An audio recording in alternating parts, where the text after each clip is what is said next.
Introduction. Ce qui suit est un commentaire détaillé et facilement compréhensible, Tafsir, du chapitre 1 Al-Fatiha du Saint-Coran, entièrement référencé.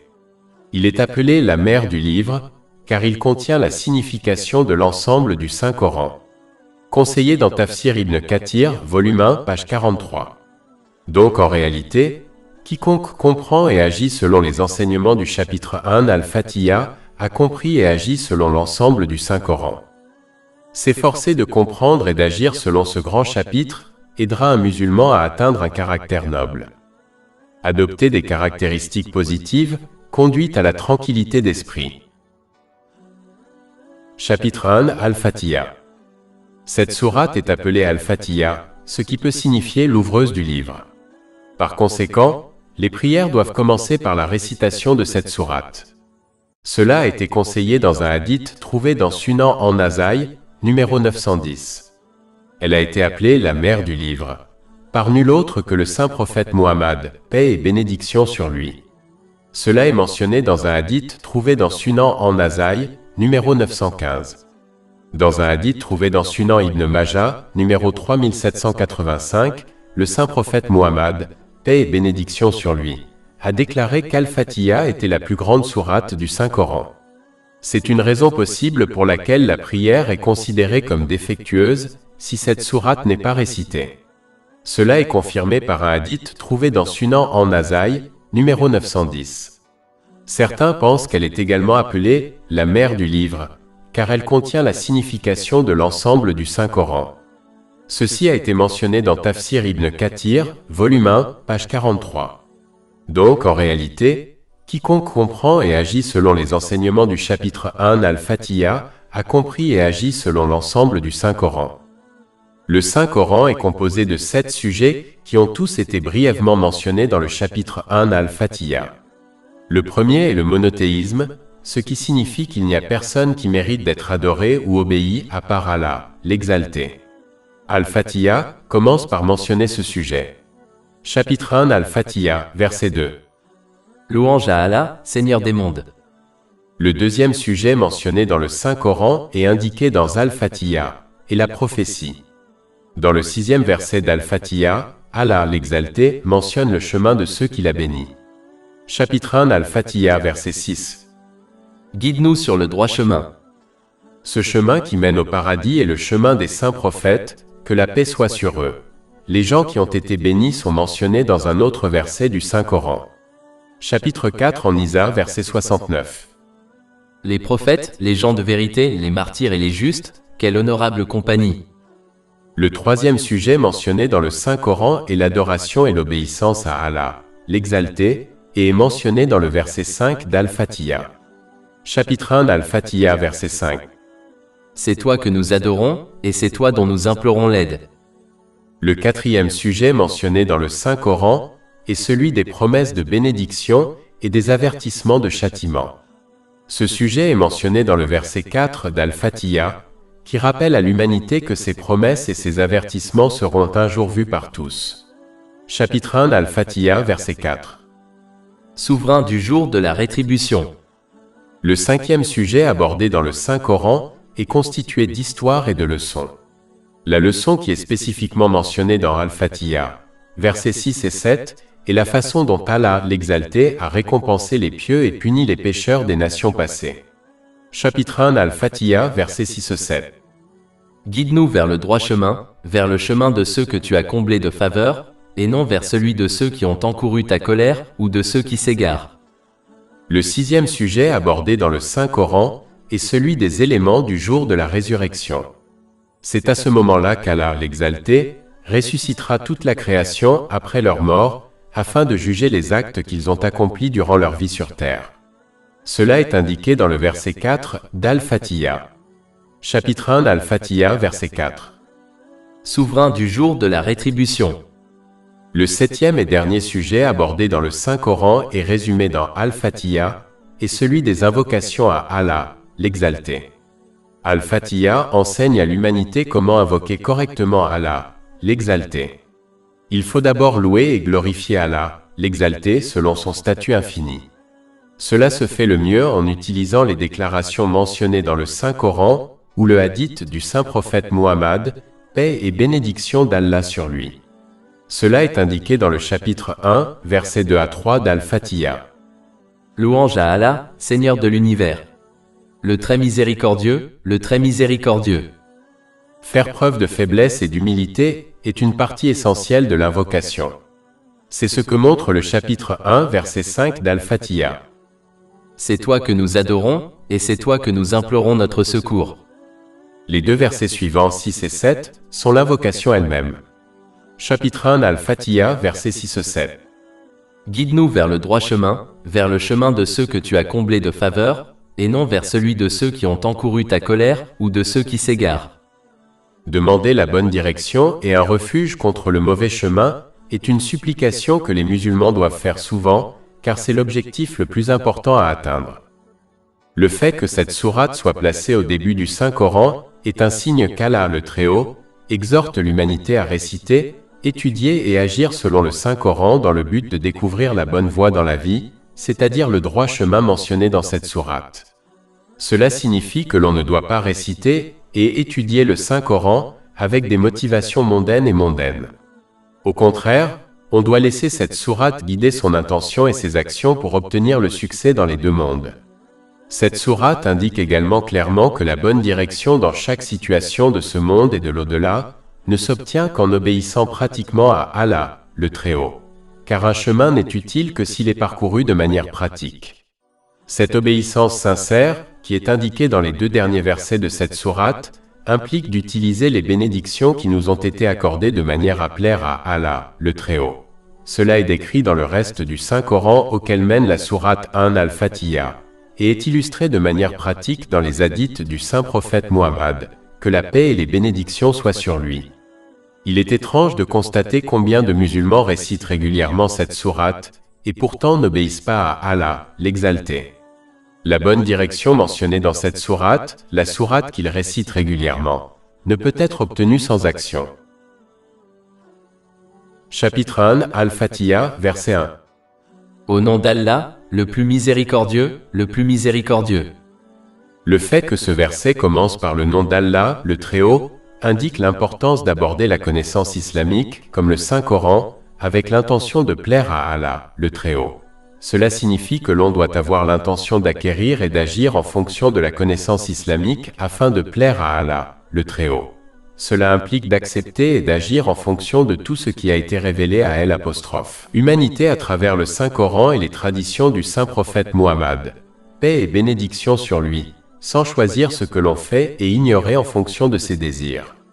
Si un musulman adopte cette attitude de sélection sélective de la connaissance islamique, il n'a pas accompli ce verset et ne bénéficiera donc pas vraiment de ce qu'il apprend. Cette attitude peut bien l'encourager à mal interpréter également la connaissance divine, afin de satisfaire ses désirs et de se mettre en valeur aux yeux des autres, afin d'obtenir des choses matérielles, telles que la richesse et l'autorité. C'est un chemin dangereux qui mène à la punition dans les deux mondes. Cela a été indiqué dans un hadith trouvé dans Sunan Ibn Majah, numéro 253.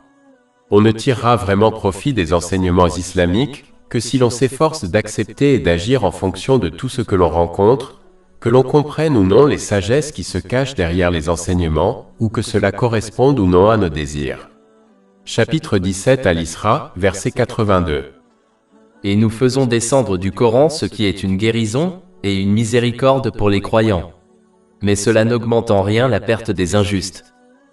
La première partie du verset principal encourage également l'individu à aborder chaque situation et chaque action avec l'intention de plaire à Allah, l'exalter, et d'éviter sa désobéissance. Cette attitude permettra à l'individu d'utiliser chaque bénédiction qui lui a été accordée par Allah, l'exalter, de manière à lui plaire, ce qui a été décrit dans le Saint-Coran et les hadiths du saint prophète Muhammad, paix et bénédiction d'Allah sur lui. L'individu évitera de penser à ses propres désirs ou aux opinions de la société, de la culture et de la mode, et se souciera uniquement de plaire à Allah, l'exalter. Car chaque situation dans laquelle il entre commence par le nom d'Allah, l'exalter. Cela empêche l'individu d'adopter le but de plaire aux autres, ce qui en réalité n'est pas possible, car chaque personne a ses propres désirs et opinions. Par conséquent, essayer de plaire à tout le monde ne mène qu'à rien d'autre qu'au stress dans les deux mondes. Alors qu'entrer dans chaque situation avec le nom d'Allah, l'exalté, garantit que l'individu ne cherche qu'à plaire à Allah, l'exalté. Chapitre 39 Az-Zumar, verset 29. Allah propose comme parabole un esclave possédé par plusieurs maîtres querelleurs, et un esclave possédé par un seul maître. Sont-ils égaux en termes de conditions? Louange à Allah. En fait, la plupart d'entre eux ne le savent pas. Il est facile de plaire à Allah, le Très-Haut, avec un minimum de stress et d'effort.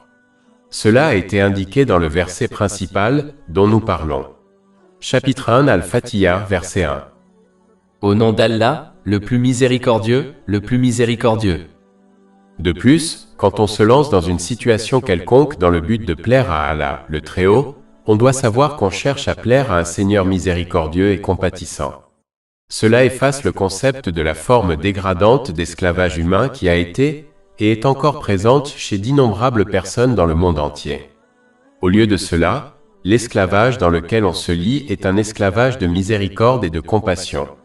Cette miséricorde est clairement évidente dans la façon dont Allah, le Très-Haut, déverse continuellement une quantité incalculable de bénédictions sur une personne et lui demande seulement de les utiliser de la bonne manière afin qu'elle en tire profit dans les deux mondes. Cela signifie que les commandements et les interdictions d'Allah, le Très-Haut, ne profitent à personne d'autre qu'aux serviteurs. Allah, le Très-Haut, ne tire aucun avantage de l'obéissance des gens. La première partie du verset principal indique également l'importance d'apprendre et d'agir selon les différents attributs et noms divins d'Allah, l'exalté, afin que l'on aborde et réagisse à chaque situation que l'on rencontre d'une manière qui plaise à Allah, l'exalté. Par exemple, Allah, l'exalté, est le pardonneur. Par conséquent, lorsque l'on se trouve dans une situation où une personne nous a fait du tort, il faut essayer de pardonner à cette personne pour l'amour d'Allah, l'exalté, tout en ajustant son propre comportement afin que l'histoire ne se répète pas. Allah, l'exalté, est le tout juste. Par conséquent, lorsque l'on se trouve dans une situation où l'on doit prendre une décision, il faut adhérer à la justice et choisir ce qui est bon et équitable, conformément aux enseignements de l'islam. Se comporter de cette manière garantira que l'on maintiendra une obéissance sincère à Allah, l'exalté, dans chaque situation dans laquelle on se trouve. C'est l'une des raisons pour lesquelles le saint prophète Mohammed, paix et bénédiction d'Allah sur lui, a conseillé dans un hadith trouvé dans Sahih Bukhari, numéro 2736, que quiconque connaît les 99 noms d'Allah, l'exalté, entrera au paradis. Chapitre 1 Al-Fatiha, verset 1. Au nom d'Allah. Cette partie du verset indique également le but de l'humanité, à savoir entrer dans chaque situation tout en maintenant son obéissance sincère à Allah, l'exalté. Chapitre 51 ADH Dariyat, verset 56. Et je n'ai créé les djinns et les hommes que pour qu'ils m'adorent. Le musulman doit comprendre que son but ne se limite pas à quelques devoirs obligatoires, comme les 5 prières quotidiennes obligatoires, qui ne durent qu'1 heure par jour, mais incluent chaque instant, chaque respiration et chaque situation qu'il rencontre. Le fait de ne pas maintenir une obéissance sincère à Allah, le Très-Haut, dans chaque situation, en utilisant les bénédictions qui lui ont été accordées de manière à lui plaire, est la raison même pour laquelle les musulmans qui accomplissent les devoirs obligatoires de base ne trouvent toujours pas la paix de l'esprit dans ce monde, car ils n'ont pas rempli les conditions requises pour l'obtenir. Chapitre 13 Ar-Ra'd, verset 28. Certes, c'est par l'évocation d'Allah que les cœurs trouvent la paix. Et chapitre 16 en Al, verset 97. Quiconque, homme ou femme, fait une bonne œuvre tout en étant croyant, nous lui ferons vivre une bonne vie, et nous lui donnerons certes une récompense correspondant au meilleur de ses œuvres.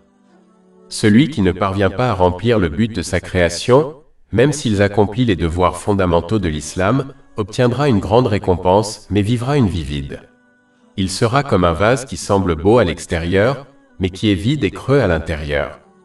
Tout comme une invention qui possède de nombreuses caractéristiques positives est quand même qualifiée d'échec lorsqu'elle ne remplit pas sa raison d'être première, de même, un musulman qui ne parvient pas à remplir son but de la bonne manière mènera une vie vide et dénuée de sens, même s'il possède de nombreuses choses matérielles. La première partie du verset principal indique également l'importance de toujours se connecter à Allah, l'exalté, à travers son obéissance sincère face à chaque situation, afin d'obtenir la force et les conseils dont ils ont besoin pour la traverser en toute sécurité. Chapitre 65 At-Talaq, verset 3. Et quiconque place sa confiance en Allah, il lui suffit. Quand on oublie ou désobéit à Allah, le Très-Haut, dans certaines situations, on s'appuie inévitablement sur les choses et les gens de ce monde, qui sont faibles par nature, même s'ils semblent forts. Cela ne peut que provoquer la confusion et encourager l'individu à faire de mauvais choix dans la vie. Cela ne conduit qu'au stress dans les deux mondes. Chapitre 22 Al-Hajj, verset 73. Faibles sont le poursuivant et le poursuivi. Chapitre 1 Al-Fatiha, verset 1. Au nom d'Allah. Cette partie du verset indique également l'importance de remplir les différents aspects du rappel d'Allah, l'exalté. Le premier aspect est de corriger son intention afin de ne parler et d'agir que pour plaire à Allah, l'exalté. Cela se prouve lorsque l'on ne désire ni n'exige de gratitude de la part des gens. Le deuxième aspect est de parler d'une manière qui plaise à Allah, l'exalté, ou de rester silencieux. Le dernier et le plus important aspect est de se souvenir d'Allah, l'exalté, en utilisant chaque bienfait qui nous a été accordé comme notre temps, d'une manière qui lui plaise. C'est seulement en accomplissant ces aspects du rappel d'Allah, l'exalté, que l'on remplira les conditions pour obtenir la paix de l'esprit dans les deux mondes. Chapitre 13 Ar-Ra'd, verset 28. Certes, par l'évocation d'Allah, les cœurs sont rassurés. Chapitre 1 Al-Fatiha, verset 1. Au nom d'Allah, le plus miséricordieux, le plus miséricordieux. Ce verset élimine également le concept de l'illusion par laquelle un musulman peut éviter d'obéir sincèrement à Allah, l'exalté, tout en s'attendant à recevoir sa miséricorde et son pardon dans les deux mondes. La disposition du verset indique que lorsque l'on entre dans chaque situation, avec l'intention et la lutte pratique pour obéir sincèrement à Allah, l'exalté, alors on recevra les bénédictions du tout miséricordieux. Il faut toujours se rappeler que si l'on désire recevoir la miséricorde du tout miséricordieux, il faut alors faire preuve de miséricorde envers les autres. C'est ce que recommande un hadith du Sahih Bukhari, numéro 7376. Cela doit se faire par des actes, en soutenant et en aidant les autres dans des choses qui plaisent à Allah, l'exalté selon leurs moyens, comme le soutien émotionnel, physique et financier. On y parvient mieux en traitant les autres de la manière dont on souhaite être traité par les autres. Le verset principal indique également l'importance de traiter les affaires dans lesquelles on aborde au nom d'Allah, l'exalté, avec miséricorde et douceur. Dans un hadith trouvé dans Jami at-Tirmidhi, numéro 2701, le saint prophète Muhammad, que la paix et les bénédictions soient sur lui, a conseillé qu'Allah, l'exalté, aime la douceur dans toutes les affaires. Par conséquent, il faut adopter la douceur et la miséricorde comme conduite générale, sans laisser les autres en profiter, car l'islam enseigne l'humilité sans faiblesse. Il faut traiter les autres avec miséricorde et compassion, en passant outre leurs erreurs et leurs fautes dans l'espoir que leurs fautes et leurs erreurs soient ignorées par Allah, l'exalté, tout en empêchant les autres d'en profiter. Celui qui adopte la douceur comme voie, constatera que les gens sont toujours prêts à le soutenir dans les affaires mondaines et religieuses, comme les collègues de travail, et cela conduira à obtenir la miséricorde divine dans les deux mondes. Chaque situation dans laquelle une personne se trouve sans son choix est quelque chose qui a été décrété par nul autre qu'Allah, l'exalté. Mais comme l'indique le verset principal, lorsqu'une personne entre dans une situation au nom d'Allah, l'exalté, elle se rappelle que le tout miséricordieux a décrété cette situation pour elle. Cela aide à faire face aux difficultés avec patience, sachant que le tout miséricordieux ne décrète que ce qui est bénéfique pour une personne, même si cela ne lui est pas évident. Il faut donc faire preuve de patience dès le début de la difficulté, en évitant de se plaindre par ses paroles et ses actes, et en maintenant une obéissance sincère à Allah, l'exalté. Si la situation dans laquelle elle se trouve est bonne, une personne doit y entrer au nom d'Allah, l'exalté, en reconnaissant que c'est quelque chose qui lui a été accordé par le tout miséricordieux. Cette reconnaissance implique de montrer sa gratitude envers Allah, l'exalté, en utilisant les bienfaits qu'il lui a accordés d'une manière qui lui est agréable. Cela conduit à une augmentation des bienfaits et de la miséricorde. Chapitre 14 Ibrahim, verset 7. Et rappelez-vous quand votre Seigneur a proclamé « Si vous êtes reconnaissant, je vous augmenterai certainement sa faveur. » Le verset principal indique également que le but principal d'Allah, l'exalté, à l'égard de la création est de leur faire miséricorde. Contrairement aux autres religions qui dépeignent Dieu comme vengeur, l'islam décrit la relation entre Allah, l'exalté, et la création comme étant une relation miséricordieuse. Cela indique la nature douce et facile du code de conduite choisi pour l'humanité par Allah, l'exalté, le très miséricordieux, à savoir l'islam. Chapitre 2 Al-Baqarah, verset 185. Allah veut pour vous la facilité, et ne veut pas pour vous la difficulté. Les obligations et les interdictions données par Allah, l'exalté, ne sont que quelques-unes et toutes visent à améliorer la vie du musulman. Celui qui comprend cette vérité et adhère donc aux enseignements de l'islam, obtiendra une vie de miséricorde et de facilité dans les deux mondes, même s'il doit faire face à quelques difficultés en cours de route. Chapitre 16 en Al, verset 97. Quiconque, homme ou femme, fait une bonne œuvre tout en étant croyant, nous lui ferons vivre une bonne vie, et nous lui donnerons certes une récompense correspondant au meilleur de ses œuvres. En fait, quand on s'efforce de cette façon et qu'on entre dans chaque situation avec le nom d'Allah, l'exalté, on constate que le tout miséricordieux nous facilite les choses. Chapitre 92 Al-Laïl, versets 5 et 7. Quant à celui qui fait preuve de générosité, craint Allah, et croit à la meilleure récompense, nous lui faciliterons la tâche. Chapitre 1 Al-Fatiha, verset 2. Louange à Allah, Seigneur des mondes. Le mot louange est sous la forme d'un nom et non d'un verbe. Cela indique la permanence, ce qui signifie que toutes les louanges sont pour Allah, l'exalté, pour l'éternité, sans début ni fin. De plus, l'utilisation d'un nom élimine la nécessité d'un exécutant de l'action, ce qui est nécessaire pour un verbe. Cela indique que même si aucune créature ne louait Allah, l'exalté, toutes les louanges lui appartiendraient toujours. Cela signifie que la louange et l'adoration de la création n'ont aucun rapport avec le statut infini et divin d'Allah, l'exalté. Cela a été indiqué dans un hadith trouvé dans Sahih Muslim, numéro 6572. Chapitre 29 Al-Ankabut, verset 6. Et quiconque lutte ne lutte que pour lui-même. Allah est certes dispensé de tout ce qui existe. Tout cela montre l'importance d'éviter l'orgueil lorsqu'on loue et adore Allah, l'exalté. Le musulman doit comprendre que ses louanges à Allah, l'exalté, ne profitent qu'à lui-même et Allah, l'exalté, n'en a aucun besoin. De plus, le verset principal rappelle aux musulmans que tout ce qui est digne d'éloge en lui-même ou dans le reste de la création lui a été accordé par nul autre qu'Allah, l'exalté, et que par conséquent toute louange revient à lui et lui appartient uniquement. Reconnaître cette vérité permet également d'éviter le péché mortel de l'orgueil, dont un atome suffit à nous conduire en enfer. Ceci a été mis en garde dans un hadith trouvé dans Sahih Muslim, numéro 265. Enfin, l'orgueil est également évité lorsque l'on comprend que l'inspiration, la connaissance, la force et l'opportunité de louer Allah, l'exalté, viennent de lui. Les 4 raisons de louange sont inhérentes à Allah, l'exalté, et quiconque possède l'une d'entre elles ne le fait que dans la mesure où Allah, l'exalté, le lui a accordé.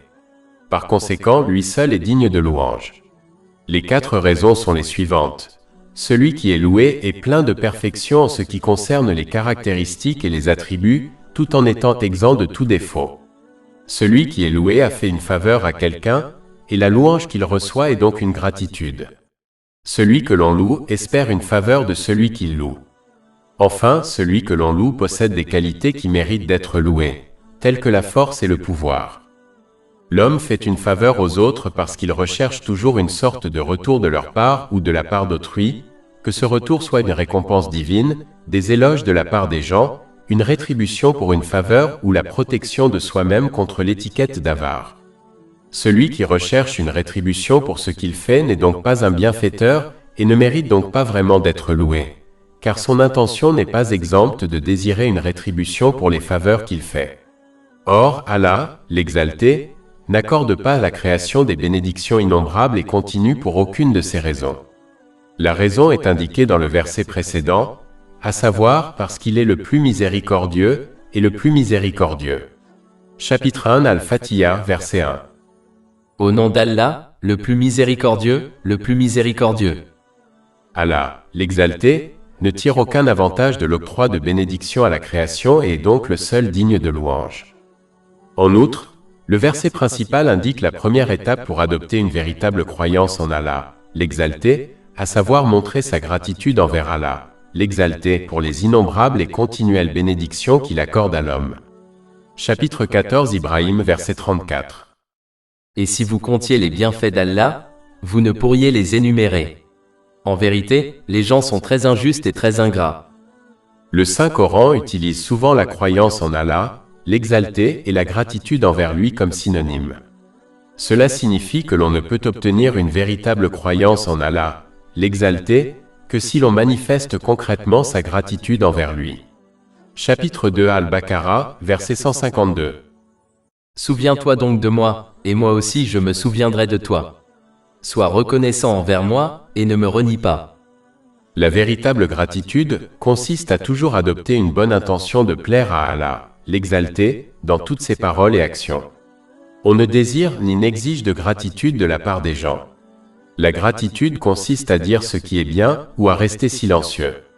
Enfin, elle consiste à utiliser chaque bénédiction qui nous a été accordée de manière à plaire à Allah, l'exalté, selon les enseignements du Saint-Coran et les traditions du Saint-Prophète Muhammad. Sur lui, la paix et le salut. Ce sont des conditions requises pour obtenir davantage de bénédictions d'Allah, l'exalté, des conditions qui vont au-delà des quelques devoirs obligatoires de l'islam. Chapitre 14 Ibrahim verset 7.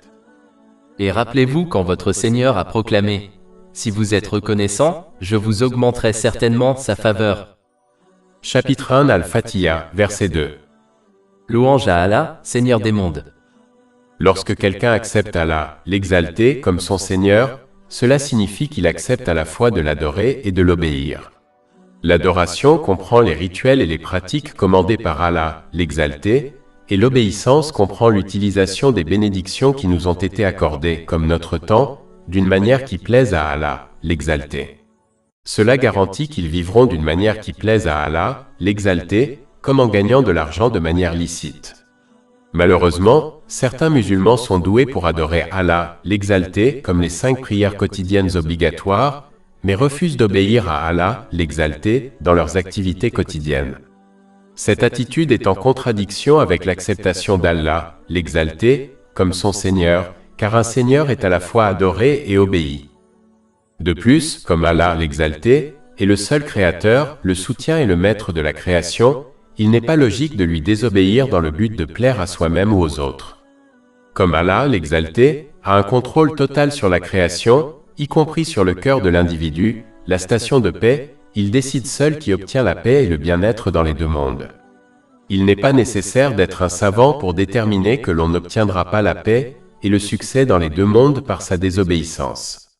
Chapitre 21, verset 124. Et quiconque se détourne de mon rappel, certes, aura une vie pénible. Et au jour de la résurrection, nous le rassemblerons aveugle. Alors que celui qui s'efforce d'obéir à Allah, l'exalté, en utilisant les bienfaits qui lui ont été accordés d'une manière qui lui plaît, obtiendra la paix et le succès dans les deux mondes. Chapitre 16 en Al, verset 97. Quiconque, homme ou femme, fait une bonne œuvre tout en étant croyant, nous lui ferons vivre une bonne vie, et nous lui donnerons certes une récompense correspondant au meilleur de ses œuvres. Si quelqu'un n'est pas satisfait de sa seigneurie, même s'il n'en tire aucun avantage, alors il devrait essayer de trouver un pays qui n'est pas gouverné par lui. Lorsque l'on observe la nature dans les cieux et sur la terre, on remarque la paix et l'équilibre. Par exemple, le cycle de l'eau est parfaitement équilibré pour assurer que la création soit approvisionnée en eau, selon ses besoins. On constate un équilibre entre le lever et le coucher du soleil, ce qui permet aux gens de lire l'heure, de planifier facilement leurs activités et de se reposer pendant la nuit. Tout cet équilibre et cette paix sont enracinés dans le fait que tout loue et obéit sincèrement à Allah, l'exalté, le Seigneur de tous. Chapitre 17 Al-Isra, verset 44. Les 7 cieux et la terre et tout ce qu'ils contiennent le louent. Et il n'est rien qui ne le glorifie par sa louange. Mais vous ne comprenez pas leur manière de le glorifier. Cela indique que lorsqu'une personne se joint au reste de la création pour louer Allah, l'exalté, elle obtiendra elle aussi un état d'équilibre entre l'esprit et le corps.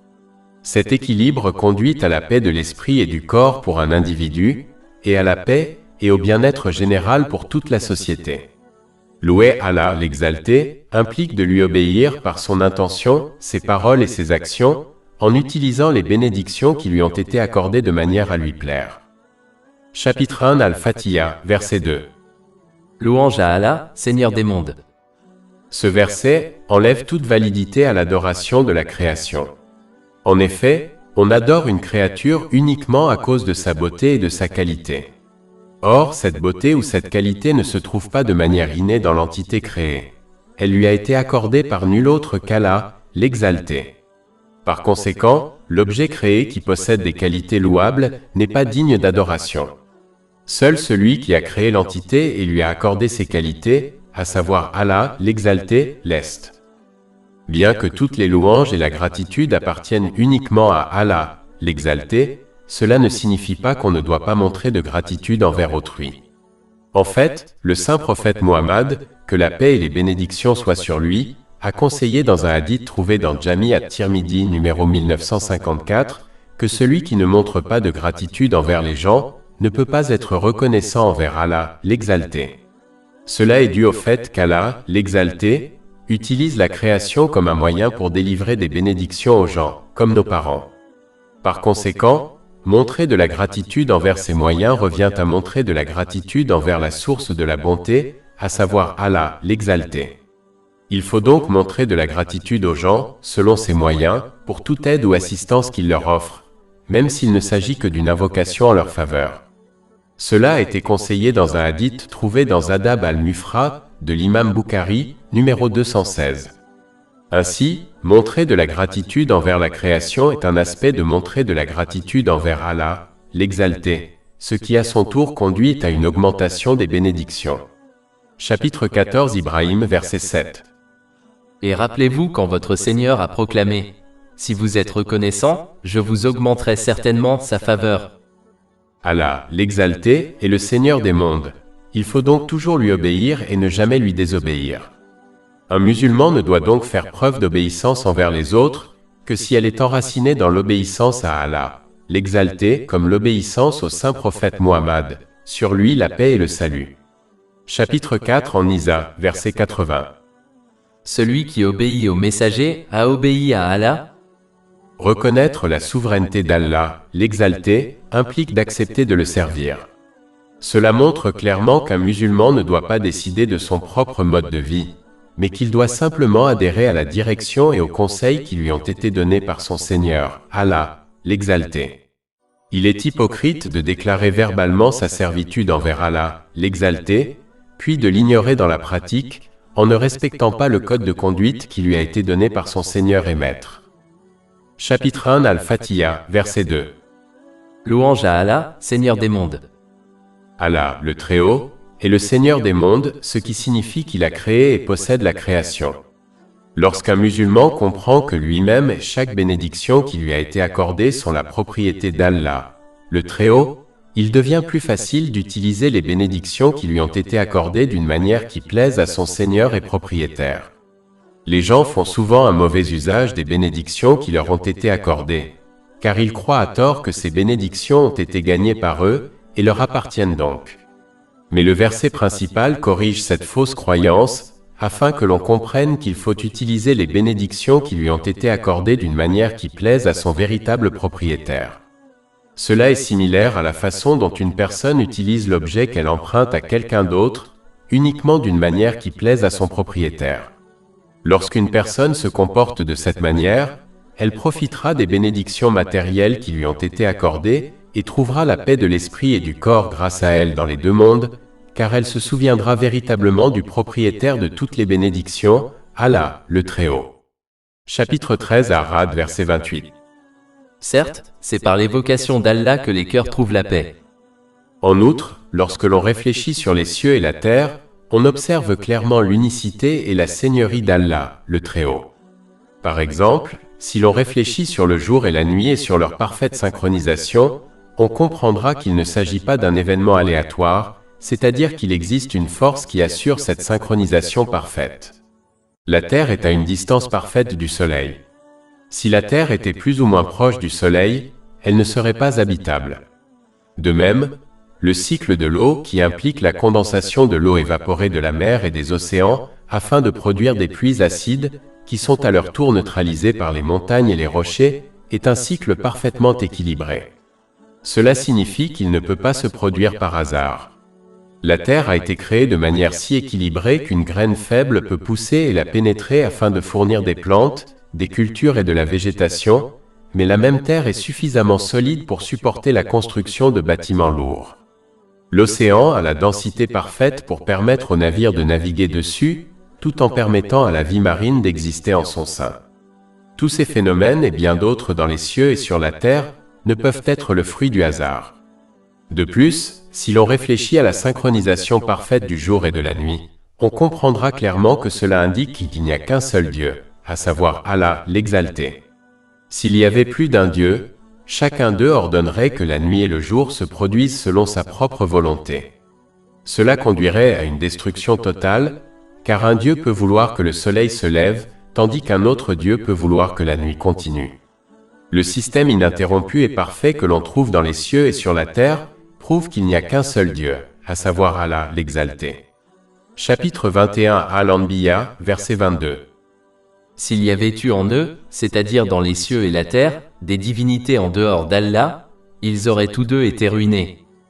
Tout comme un pays ne peut pas avoir deux rois, car il se battrait sans aucun doute pour le contrôle et le pouvoir ultime, il ne peut pas non plus exister plus d'un Dieu. En outre, la définition même d'un Dieu est qu'il est la divinité suprême, ultime et sans rival. S'il y en avait plus d'un, aucun d'eux ne serait un Dieu, car la véritable définition de Dieu ne peut s'appliquer qu'à un seul. Chapitre 17 Al-Isra, verset 42. Dit, s'il y avait eu avec lui d'autres divinités, comme ils le disent, ils auraient alors cherché un chemin vers le maître du trône. Et chapitre 23 Al-Mumina, verset 91. Allah ne s'est attribué aucun fils, et il n'y a pas eu avec lui de divinité.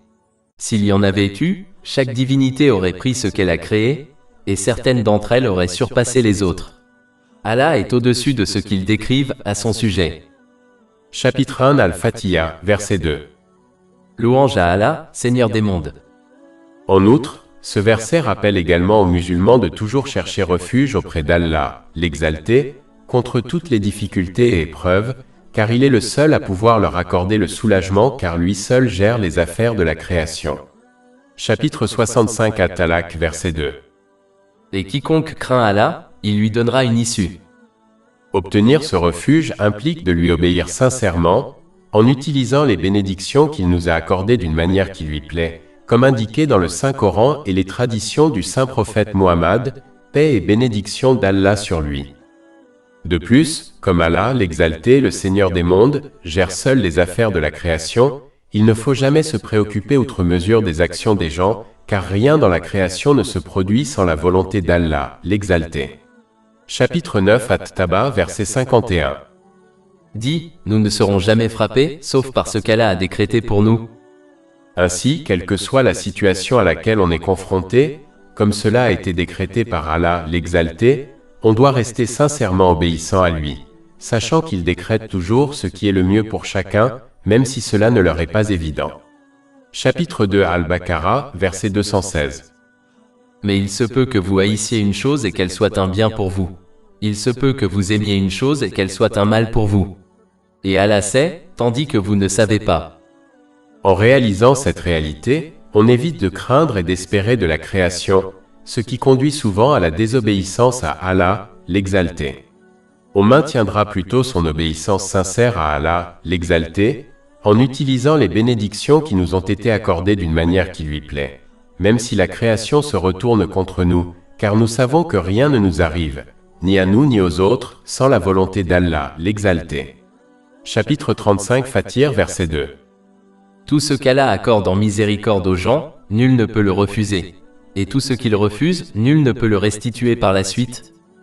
Il est important de noter que l'on doit placer son espoir en Allah, l'Exalté, et éviter de se laisser aller à des vœux pieux. On se laisse aller à des vœux pieux lorsqu'on persiste dans la désobéissance à Allah, l'Exalté, et qu'on espère ensuite son aide et sa miséricorde. Comme les vœux pieux sont toujours liés à la désobéissance à Allah, l'exalté, ils n'ont aucune valeur en islam. En revanche, l'espoir en Allah, l'exalté, est toujours lié à son obéissance sincère. Autrement dit, celui qui s'efforce d'apprendre et d'agir selon le Saint-Coran et les traditions du Saint-Prophète Muhammad, paix et bénédiction d'Allah sur lui, ce qui conduit à utiliser les bénédictions qui lui ont été accordées d'une manière qui plaise à Allah, l'exalté, et se repent des péchés qu'il a commis, et celui qui remplit les conditions d'espérer la miséricorde et l'aide d'Allah, l'exalté. La différence entre ces deux attitudes a été discutée dans un hadith, trouvé dans Jami at-Tirmidhi, numéro 2459. Chapitre 1 Al-Fatiha, verset 2. Louange à Allah, Seigneur des mondes. Le terme Seigneur implique le maintien et l'entretien. Il faut donc comprendre qu'Allah, l'exalté, n'a pas créé le monde pour ensuite l'abandonner. Tout comme un roi sage et juste ne permettrait pas à ses sujets de lui désobéir et d'enfreindre ses lois sans les tenir responsables, Allah, l'exalté, le Seigneur des mondes, ne le fera pas non plus. Ce n'est pas parce qu'on ne voit pas les conséquences immédiates de la désobéissance à Allah, l'exalté, qu'elle n'existe pas. Dans la plupart des cas, les conséquences se produisent au cours de la vie de l'individu, mais à cause de l'ignorance ou du fait qu'elles sont souvent subtiles, on ne les réalise pas et ne les reconnaît pas. Alors que les conséquences de nos actions seront claires le jour du jugement. Par conséquent, on doit profiter du répit qu'Allah, l'exalté, accorde aux gens afin de se repentir sincèrement de ses méfaits avant d'être punis dans ce monde et dans l'autre. Chapitre 16 en Al, verset 61. Et si Allah imposait aux gens un blâme pour leurs méfaits, il n'aurait laissé sur la terre aucune créature, mais il les ajourne pour un terme déterminé. Et quand leur terme sera venu, ils ne resteront pas en arrière d'une heure, et ne la devanceront pas. Enfin, le Saint-Coran commence à louer Allah, l'exalté, et le chapitre de la vie liée à ce monde se terminera également par sa louange. Chapitre 10 Yunus, verset 10. Et le dernier de leurs cris sera « Louange à Allah, Seigneur des mondes ». Comme le début et la fin sont liés à la louange d'Allah, l'exalté, cela indique que tout ce qui se trouve entre les deux doit également être lié à sa louange et à ses remerciements. Cela signifie que le but de la vie dans ce monde est de louer Allah, l'exalté. Cela est réalisé lorsque l'on utilise les bénédictions qui nous ont été accordées d'une manière qui lui plaît, comme indiqué dans le Saint-Coran et les traditions du Saint-Prophète Muhammad, paix et bénédiction d'Allah sur lui. Cela garantira que l'on remplit correctement les droits d'Allah, l'exalté, et des gens. Cela mènera à une vie louable et bénie dans les deux mondes. Chapitre 16 en Al, verset 97. Quiconque, homme ou femme, fait une bonne œuvre tout en étant croyant, nous lui ferons vivre une bonne vie, et nous lui donnerons certes une récompense correspondant au meilleur de ses œuvres. Or, celui qui ne parvient pas à remplir ce but est semblable à l'employé qui est licencié après avoir manqué à ses obligations au travail. Celui qui est licencié de son travail perd non seulement son emploi, mais celui qui est renvoyé par Allah, l'exalté, perdra la paix de l'esprit et le succès dans les deux mondes, indépendamment de la quantité de bénédictions matérielles qu'il parviendra à accumuler et à apprécier, car son succès matériel deviendra une source de stress et d'anxiété dans les deux mondes. Chapitre 9 At-Taba, verset 82. Qu'ils rient donc un peu et pleurent ensuite beaucoup, en récompense de ce qu'ils ont gagné. Et le chapitre 20 à versets 124 à 126. Et quiconque se détourne de mon rappel, certes, il aura une vie pénible. Et au jour de la résurrection, nous le rassemblerons aveugle. Il dira, Seigneur, pourquoi m'as-tu ressuscité aveugle alors que je voyais?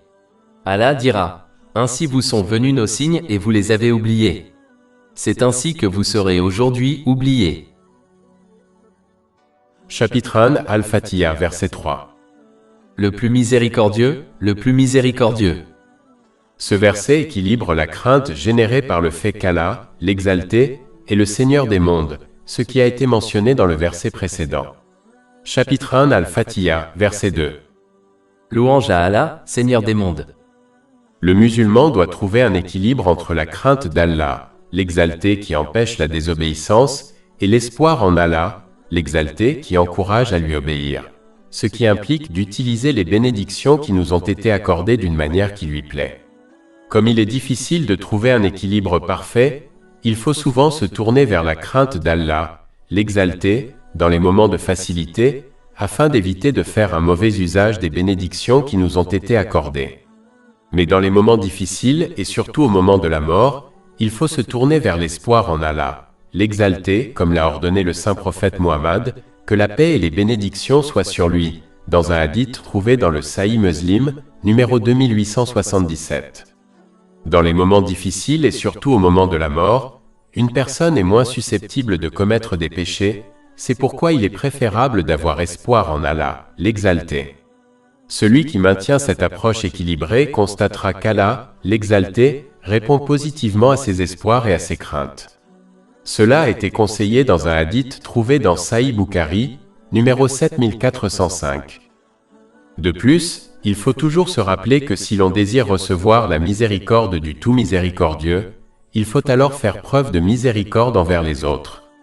Cela a été conseillé dans un hadith trouvé dans Sahih Bukhari, numéro 7376. Cela doit se faire par des actes en soutenant et en aidant les autres dans des choses qui plaisent à Allah, l'exalter selon leurs moyens, comme le soutien émotionnel, physique et financier. Le meilleur moyen d'y parvenir est de traiter les autres de la manière dont on souhaite être traité par les autres. Le verset principal, qui est suivi du verset précédent qui mentionne la seigneurie d'Allah, l'exalter, indique également que le but principal d'Allah, l'exalter, à l'égard de la création est de leur faire miséricorde. Contrairement aux autres religions qui dépeignent Dieu comme vengeur, l'islam décrit la relation entre Allah, l'exalter, et la création comme étant une relation miséricordieuse. Cela indique la nature douce et facile du code de conduite choisi pour l'humanité par Allah, l'exalter, le très miséricordieux, à savoir l'islam. Chapitre 2 Al-Baqarah, verset 185. Allah veut pour vous la facilité, et ne veut pas pour vous la difficulté. Les obligations et les interdictions données par Allah, l'exalter, ne sont que quelques-unes et toutes visent à améliorer la vie du musulman. Celui qui comprend cette vérité et adhère donc aux enseignements de l'islam, obtiendra une vie de miséricorde et de facilité dans les deux mondes, même s'il doit faire face à quelques difficultés en cours de route. Chapitre 16 en Al, verset 97. Quiconque, homme ou femme, fait une bonne œuvre tout en étant croyant, nous lui ferons vivre une bonne vie, et nous lui donnerons certes une récompense correspondant au meilleur de ses œuvres. La relation entre Allah, l'exalté, et la création est une relation de miséricorde. Il ne faut donc pas croire le contraire lorsqu'on récite et étudie les versets du Saint-Coran, qui décrivent l'enfer de manière vivante. Ces versets ne sont qu'un avertissement donné par celui qui se soucie de la sécurité de sa création, tout comme les avertissements donnés par une personne à une autre d'un danger imminent et grave. Les avertissements peuvent blesser émotionnellement une personne, mais elle remerciera quand même l'avertisseur, car ces avertissements l'ont protégé d'un grand mal. Allah, l'exalté, aurait pu rester silencieux sur le sujet de l'enfer ou l'évoquer brièvement. Mais comme il veut que les gens se sauvent des horreurs de l'enfer, il les a avertis à plusieurs reprises de sa gravité. Il ne faut pas croire que si Allah, l'exalté, était si miséricordieux, il n'aurait pas créé l'enfer. C'est une attitude insensée car la création a été créée dans un but précis, un but qui ne peut être accompli sans la présence d'un châtiment. De plus, si Allah, l'exalté, traitait le malfaiteur comme le bienfaiteur, cela contredirait sa justice. Chapitre 45 Al-Jathiya, verset 21. Ou ceux qui commettent le mal, pensent-ils que nous les rendrons semblables à ceux qui croient et accomplissent de bonnes œuvres, et que nous les rendrons égaux dans la vie et dans la mort? Quelle injustice que ce qu'ils jugent! Chapitre 1 Al-Fatiha, verset 3. Le plus miséricordieux, le plus miséricordieux. Comme le dernier verset indique que nul autre que le Seigneur des mondes, Allah, l'exalté, décide du code de conduite auquel la création doit adhérer, le verset principal indique donc que ce code de conduite est basé sur la miséricorde et la facilité. Cela signifie que chaque aspect de ce code de conduite convient à la nature des humains, et leur profite toujours, même si cela ne leur est pas évident. Chapitre 2 Al-Baqarah, verset 185. Allah veut pour vous la facilité, et ne veut pas pour vous la difficulté. Et chapitre 2 Al-Baqarah, verset 216. Mais il se peut que vous haïssiez une chose et qu'elle soit un bien pour vous. Il se peut que vous aimiez une chose et qu'elle soit un mal pour vous. Et Allah sait, tandis que vous ne savez pas. Chapitre 1 Al-Fatiha, verset 4. souverain du jour de la rétribution. Allah, l'exalté, est le souverain de toutes choses et de tous les jours, mais le jour du jugement a été spécifiquement mentionné, car aucune créature ne reniera sa souveraineté ce jour-là, même si nombreux sont ceux qui la nient dans ce monde. Celui qui accepte sa souveraineté aujourd'hui, en utilisant les bénédictions qu'il lui a accordées d'une manière qui lui plaît, comme indiqué dans le Saint-Coran et les hadiths du Saint-Prophète Muhammad, paix et bénédiction d'Allah sur lui, sera accordé la paix et la satisfaction par le souverain au jour du jugement. Alors que celui qui la nie et essaie plutôt de s'octroyer la souveraineté à lui-même ou à d'autres, en faisant un mauvais usage des bénédictions qui lui ont été accordées, sera vaincu dans ce monde et écrasé au jour du jugement par Allah, l'exalté, le souverain de toutes choses. Chapitre 21, versets 124 à 126. Et quiconque se détourne de mon rappel, certes, aura une vie pénible. Et au jour de la résurrection, nous le rassemblerons aveugle. Il dira, Seigneur, pourquoi m'as-tu ressuscité aveugle, alors que je voyais? Allah dira, ainsi vous sont venus nos signes et vous les avez oubliés. C'est ainsi que vous serez aujourd'hui oubliés. Allah, l'exalté, est le seul juge qui tiendra la création responsable de ses actes. Cela indique qu'il n'y a aucun moyen d'y échapper. Allah, l'exalté, est tout-puissant. Il n'y a aucun moyen de se tromper en faisant en sorte que les péchés ou les bonnes actions ne soient pas prises en compte. Allah, l'exalté, est omniscient. Il n'y a aucun moyen de se sortir des ennuis par la corruption. Allah, l'exalté, est tout juste. Par conséquent, comme tous les moyens d'échapper à la responsabilité sont scellés, il faut s'y préparer pratiquement. Cela implique d'utiliser les bénédictions qui nous ont été accordées de manière à plaire à Allah, l'exalté, comme cela est décrit dans le Saint-Coran et les hadiths du Saint-Prophète Muhammad, que la paix et les bénédictions soient sur lui. Le verset principal indique également que toute influence sociale et autorité que le souverain a accordée à une personne doit l'utiliser de manière à ce qu'elle lui plaise, sinon elle sera tenue responsable devant Allah, l'exalté, le jour où elle perdra toute influence sociale et autorité. Tout comme l'ambassadeur d'un roi qui a abusé de l'autorité qui lui a été accordée par le roi, sera puni par lui lorsqu'il reviendra vers lui. De même, celui qui abuse de l'autorité et de l'influence sociale qui lui ont été accordées devra faire face aux conséquences de ses actes, tôt ou tard. Comme Allah, l'exalté, a donné à chaque personne une certaine forme d'autorité, comme l'autorité sur son propre corps et d'autres bénédictions matérielles, personne n'est exempt de cette responsabilité. Ce verset indique également le but principal de la vie sur cette terre, se préparer à sa rencontre avec Allah, l'exalté, et à sa reddition de compte final. Il faut donc donner la priorité à la préparation de cette rencontre inévitable par rapport à toutes les autres choses, en particulier celles qui ne se produiront peut-être pas, comme la retraite. Tout comme une personne qui ne se prépare pas adéquatement pour une réunion d'affaires échouera probablement dans son objectif. De même, la personne qui ne se prépare pas à sa rencontre avec Allah, l'exalté, le jour du jugement échouera probablement. Chapitre 21, verset 111. Et tous les visages seront humiliés devant le vivant, le Tout-Puissant. Et ceux qui sont chargés d'injustice seront en perdition. Il est important de noter que l'on doit se préparer concrètement à rendre des comptes en respectant les droits d'Allah, l'exalté, et les droits des gens. Ce dernier point est essentiel à retenir, car certains négligent souvent l'importance de traiter les autres selon les enseignements de l'islam et croient toujours qu'ils réussiront le jour du jugement. Un oppresseur ne sera pas pardonné par Allah, l'exalté, tant que sa victime ne lui pardonne pas en premier. S'il ne le fait pas, ce qui est le résultat le plus probable, car les gens ne sont pas si miséricordieux, alors l'oppresseur sera contraint de donner ses bonnes actions à sa victime et si nécessaire, l'oppresseur prendra les péchés de sa victime jusqu'à ce que justice soit établie. Cela pourrait bien amener l'oppresseur à être jeté en enfer le jour du jugement, même s'il a respecté les droits d'Allah, l'exalté. Cela a été mis en garde dans un hadith trouvé dans Sahih Muslim, numéro 6579. Le verset principal nous rappelle également que nous devons nous responsabiliser dans ce monde, en ce qui concerne nos actes et nos paroles, car nous en serons tenus responsables le jour du jugement.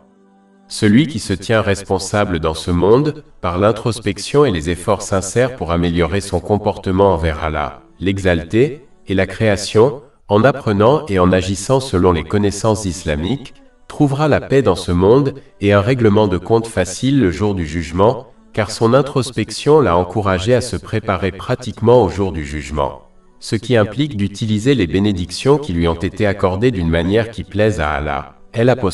Exalté, comme indiqué dans le Saint-Coran et les hadiths du Saint-Prophète Muhammad, paix et bénédiction d'Allah sur lui. Chapitre 16 en Al, verset 97. Quiconque, homme ou femme, fait une bonne œuvre tout en étant croyant, nous lui ferons vivre une bonne vie, et nous lui donnerons certes une récompense correspondant au meilleur de ses œuvres. En revanche, celui qui ne juge pas ses actes par l'introspection, ne corrigera pas ses actes et ses paroles et s'égarera donc davantage avec le temps. Cela l'amènera à mal utiliser les bénédictions qui lui ont été accordées, ce qui le conduira à une vie difficile dans ce monde et à un jugement sévère et difficile dans l'autre. Chapitre 21, verset 124. Et quiconque se détourne de mon rappel, certes, aura une vie pénible. Et au jour de la résurrection, nous le rassemblerons aveugle. Chapitre 1 Al-Fatiha, verset 4. Souverain du jour de la rétribution. Ce verset indique également que la paix dans toute société de ce monde n'est pas possible sans la croyance et la crainte de devoir rendre des comptes au jour du jugement. Même si la loi d'une société est suffisamment stricte pour dissuader certains de commettre des crimes, la vérité est qu'il y aura toujours des gens qui commettront des crimes lorsqu'ils croient pouvoir d'une manière ou d'une autre échapper à la justice, par exemple en versant des pots de vin ou en échappant à la police. L'autre aspect qui assure une société pacifique est la croyance et la crainte de devoir rendre des comptes au jour du jugement, une chose à laquelle on ne peut échapper. Celui qui peut échapper aux autorités de ce monde sera dissuadé de commettre des crimes et de faire du tort aux autres par cette peur, car il sait qu'il ne pourra jamais échapper au pouvoir et à l'autorité d'Allah, l'exalté, le roi et le maître du jour du jugement. Accepter Allah, l'exalté, comme le seul souverain est une acceptation indirecte de son statut de serviteur envers lui. L'essence du service consiste à obéir sincèrement à son maître dans toutes les situations, en utilisant les bénédictions qu'il nous a accordées de manière à lui plaire, comme le souligne le Saint-Coran et les hadiths du Saint-Prophète Muhammad. Que la paix et les bénédictions soient sur lui. Choisir un mode de vie qui s'oppose à cette voie annule sa prétention à servir Allah l'exalté. Un véritable serviteur ne fait que ce que son maître ordonne. Un serviteur acceptera également les choix et les décrets du maître sage et juste en ce qui concerne lui-même et ses proches, sachant que lui seul choisit ce qui est le mieux pour toutes les personnes concernées, même si cela n'est pas évident. Chapitre 2 Al-Baqarah, verset 216. Mais il se peut que vous haïssiez une chose et qu'elle soit un bien pour vous. Il se peut que vous aimiez une chose et qu'elle soit un mal pour vous. Et Allah sait, tandis que vous ne savez pas. De plus, comme la souveraineté appartient à Allah, le Très-Haut, seul, il faut se rappeler que l'on ne réussira jamais en obéissant à quelqu'un d'autre, car la création ne peut pas nous protéger du souverain. Chapitre 14 Ibrahim, verset 42. Et ne croyez pas qu'Allah ignore ce que font les injustes. Il ne les retarde que jusqu'au jour où les yeux se fixeront, avec effroi. Alors que celui qui obéit sincèrement à Allah, l'exalté, le souverain, sera protégé des effets négatifs de la création, même si cela ne lui est pas évident. Chapitre 65 At-Talaq, verset 2. Et quiconque craint Allah, il lui donnera une issue. Chapitre 1 Al-Fatiha, verset 4. Souverain du jour de la rétribution. Ce verset élimine également l'attitude stupide qui consiste à supposer que l'on fera d'une manière ou d'une autre la paix avec Allah, l'exalté, le jour du jugement, après avoir vécu une vie de désobéissance à lui. Le jour du jugement et le jour de la rétribution, ce n'est pas le jour de la réconciliation ou le jour de la seconde chance. Ce monde est le lieu des actions, tandis que l'au-delà est le lieu de la rétribution. Il ne faut pas se laisser tromper en pensant que l'on peut vivre pratiquement selon un code de conduite basé sur ses propres désirs, les médias sociaux, la mode et la culture, et supposer quand même qu'on obtiendra le succès le jour du jugement. Ce n'est rien d'autre qu'un vœu pieux, qui n'a aucune valeur en islam. L'espoir en Allah, l'exalté, est toujours lié à son obéissance. En d'autres termes, celui qui essaye sincèrement de lui obéir, en utilisant les bénédictions qu'il lui a accordées d'une manière qui lui plaît, comme le précise le Saint-Coran et les hadiths du Saint-Prophète Muhammad, que la paix et les bénédictions soient sur lui, et celui qui peut vraiment espérer qu'Allah, l'Exalté, lui pardonnera ses erreurs et le récompensera du paradis. Le verset suivant indique clairement qu'il faut amener l'islam au jour de la rétribution et pas seulement la foi intérieure. L'islam est un code de conduite pratique qui influence la façon dont on utilise chaque bénédiction qui nous a été accordée. Ce n'est pas seulement une croyance intérieure. Cela a été expliqué dans un hadith trouvé dans Sahih Muslim, numéro 99. Penser autrement ne mène qu'à des vœux pieux et à une grande perte dans les deux mondes. Chapitre 3 Ali Imran, verset 85. Quiconque cherche une voie autre que l'islam ne sera jamais agréé de lui, et dans l'au-delà, il sera parmi les perdants. Le verset principal souligne également l'importance de la certitude de la foi. Le verset ne déclare pas qu'Allah, l'Exalté, sera le souverain du jour de la rétribution, mais il déclare plutôt qu'il est déjà le souverain du jour de la rétribution, même si le jour du jugement n'a pas encore eu lieu. Cela indique que le jour du jugement est si certain d'arriver qu'il semble s'être déjà produit. Le musulman doit adopter cette certitude à l'égard du jour du jugement, afin de s'y préparer concrètement, ce qui implique d'utiliser les bénédictions qui lui ont été accordées de manière agréable à Allah, l'Exalté. Celui qui possède une foi faible déclarera verbalement sa croyance au jour du jugement, mais ne le montrera pas par ses actes. La certitude de la foi s'obtient lorsque l'on étudie et agit selon le Saint-Coran et les hadiths du Saint-Prophète Muhammad, sur lui la paix et le salut, afin que la réalité de ce monde, son but et les autres vérités qui y sont mentionnées deviennent limpides pour lui. Cette clarté mènera à la certitude de la foi, et cela garantira que l'on vivra pratiquement d'une manière qui garantit la paix et le succès dans les deux mondes. Chapitre 16 en Al, verset 97. Quiconque, homme ou femme, fait une bonne œuvre tout en étant croyant, nous lui ferons vivre une bonne vie, et nous lui donnerons certes une récompense correspondant au meilleur de ses œuvres. Dans le verset principal, Allah, l'Exalté, n'a mentionné sa souveraineté complète et exclusive que le jour du jugement, même si sa souveraineté s'étend également à ce monde matériel. Cela indique qu'il faut donner la priorité à la préparation du jour du jugement, plutôt qu'à l'accumulation, à la thésaurisation et à la jouissance des choses de ce monde. La mission du musulman dans ce monde est de se préparer pratiquement à sa rencontre avec Allah, l'Exalté. Cela implique d'utiliser les bénédictions qu'il lui a accordées de manière à lui plaire. Celui qui se comporte de cette manière sera accordé la paix dans les deux mondes, car il a accompli son but dans ce monde. Mais celui qui ne parvient pas à accomplir ce but adoptera une vie vaine et dénuée de sens, dépourvue de toute paix réelle de l'esprit ou du corps, même s'il a des moments de plaisir et de divertissement, car ces choses de ce monde deviendront pour lui une source de stress et d'anxiété. Chapitre 9 At-Taba, verset 82. Qu'ils rient donc un peu et pleurent ensuite beaucoup, en récompense de ce qu'ils ont gagné. Chapitre 1 Al-Fatiha, verset 4. Souverain du jour de la rétribution. Ce verset nous empêche également d'adopter la croyance stupide selon laquelle, n'ayant pas reconnu les conséquences de nos actes dans ce monde, cela signifie qu'ils ne les subiront pas du tout. Tout le monde subira les conséquences de ses actes dans les deux mondes. Dans ce monde, les conséquences sont souvent subtiles, et donc les insouciants ne parviennent pas à relier les difficultés auxquelles ils sont confrontés, comme l'anxiété, le stress et la dépression, à leurs actions désobéissantes. Alors qu'au jour du jugement, les conséquences de nos actes seront parfaitement claires. Par conséquent, il faut considérer tout ce qui se passe dans sa vie comme un message d'Allah, l'Exalté, et comme une conséquence de ses actes et si nécessaire, se repentir et modifier son comportement. Il faut utiliser ces secondes chances avant d'atteindre le jour du jugement, où le souverain ne leur accordera plus de secondes chances et où ils subiront toutes les conséquences de leurs actes. Le verset principal indique également que le jour de la rétribution est proche et qu'il faut s'y préparer en adoptant un mode de vie simple. Cela implique de s'efforcer dans ce monde selon ses moyens et ses responsabilités et d'éviter autant que possible le gaspillage, l'extravagance et la vanité. Il faut garder à l'esprit que plus on est responsable, plus on sera confronté à des difficultés et à des tensions, même s'il n'est pas envoyé en enfer. Cela a été indiqué dans un hadith trouvé dans Sahih Bukhari, numéro 103. Le saint prophète Muhammad, que la paix et les bénédictions soient sur lui, a averti que quiconque verra ses actes examinés par Allah, l'Exalté, le jour du jugement sera puni.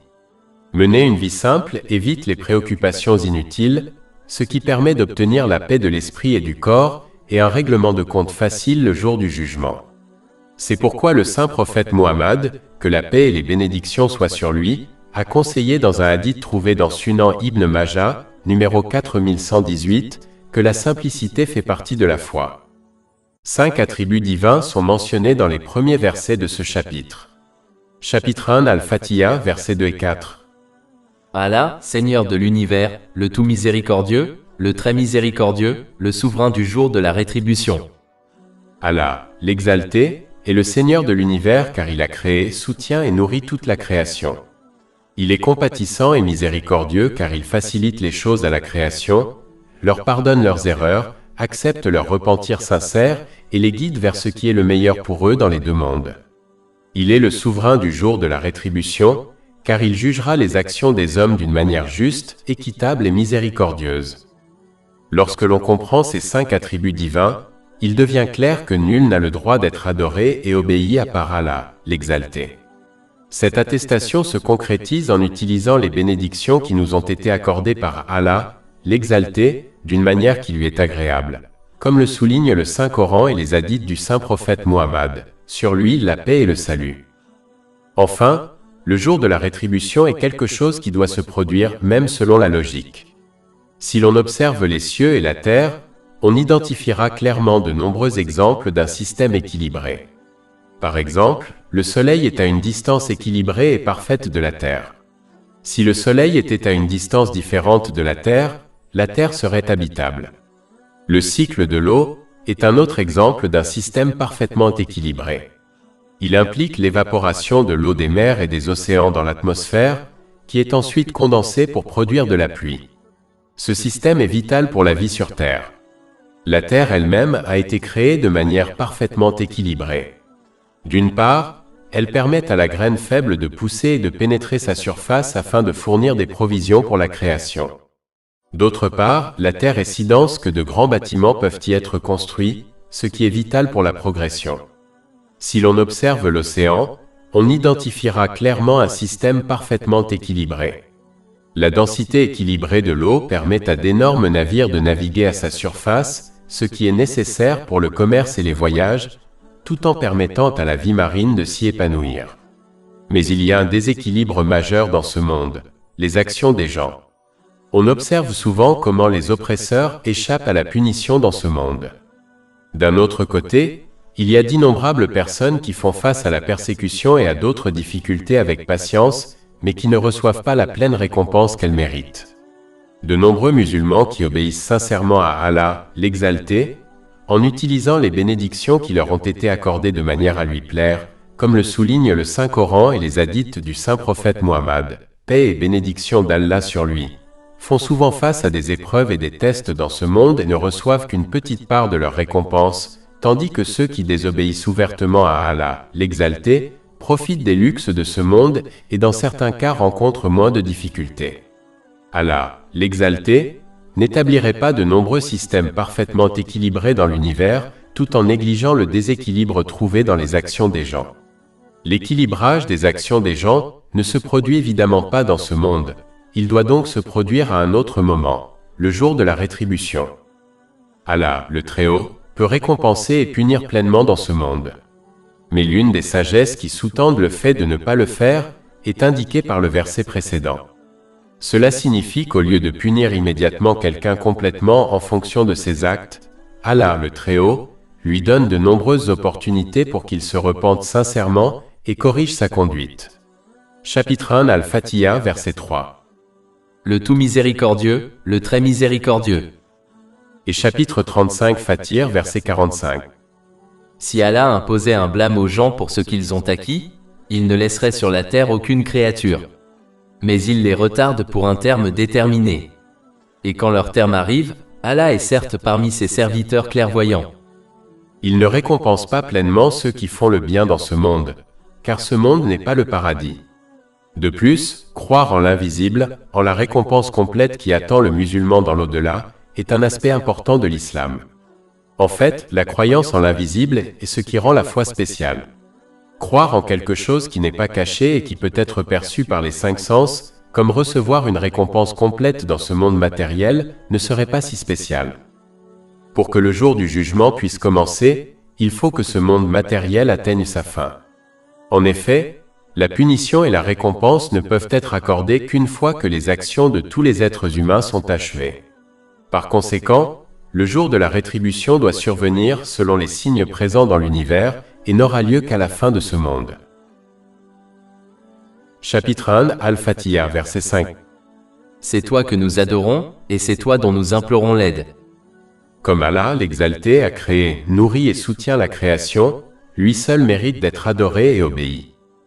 L'adoration ne se limite pas aux actes d'adoration, comme la prière ou la récitation du Saint-Coran. L'essence de l'adoration est l'obéissance. Cela signifie obéir à Allah, l'exalté, en toute situation et en toute bénédiction qui nous a été accordée, comme le précise le Saint-Coran et les hadiths du Saint-Prophète Mohammed. Que la paix et les bénédictions soient sur lui. Celui qui ne se comporte pas de cette manière n'a pas adoré Allah, l'exalté, correctement, même s'il prie et jeûne. Comme Allah, l'exalté, n'ordonne pas quelque chose qu'une personne ne peut pas accomplir, il n'y a aucune excuse pour ne pas l'adorer et l'obéir sincèrement de cette manière. Chapitre 2 Al-Baqarah, verset 286. Allah ne charge une âme que dans la mesure de ses capacités. Comme la structure du verset principal mentionne Allah, l'exalté, avant l'adoration, il est important que l'adoration soit sincère pour Allah, l'exalté, et non pour des choses de ce monde. Il est louable d'adorer Allah, l'exalté, pour les choses indiquées dans les enseignements islamiques, comme le paradis, mais il faut éviter de l'adorer pour d'autres choses de ce monde.